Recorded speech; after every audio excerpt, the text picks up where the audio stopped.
जग कितीही मॉडर्न झालं तरी आम्ही आमच्या बाप्पाला आमच्या पारंपरिक नैसर्गिक जगण्यातूनच सेलिब्रेट करणार आणि आमची संस्कृती जिवंत ठेवणार. तर चला बघूया कोकणातली चौथी. कैलास पर्वतावरून नदीच्या रूपात पार्वती तिच्या लाडक्या बाळाला पृथ्वीवरचा स्वर्ग दाखवायला कोकणात घेऊन आली. भाद्रपदात बहरलेला हा पावसाळ्यातला निसर्ग दाखवत आम्ही बाप्पाला घरी घेऊन चाललो. गणपतीच्या पूजनात आम्ही सगळ्यात वरचा मान दिलाय कोकणातल्या मॉन्सून बायोडायव्हर्सिटीला. आयुर्वेदाचा हा वारसा जपण्यासाठी दरवर्षी आम्ही पूर्वजांनी राखलेल्या जंगलात जातो. कौंडाळा, कांगला, शरवाडा, नागला अशी शेकडो मेडिसिनल स्पेसीज शोधून आणतो.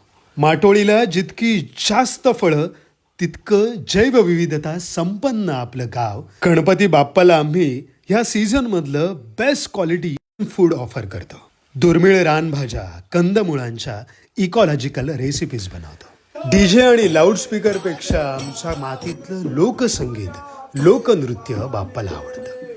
धर्माच्या नावावर सणांच्या बाजारी करण्याला आणि राजकारणाला बळी न पडता त्यातला साधेपणा, सामाजिक बांधिलकी जपणारी आणि निसर्गाला पुजणारी संस्कृती आम्हाला जपायची आहे.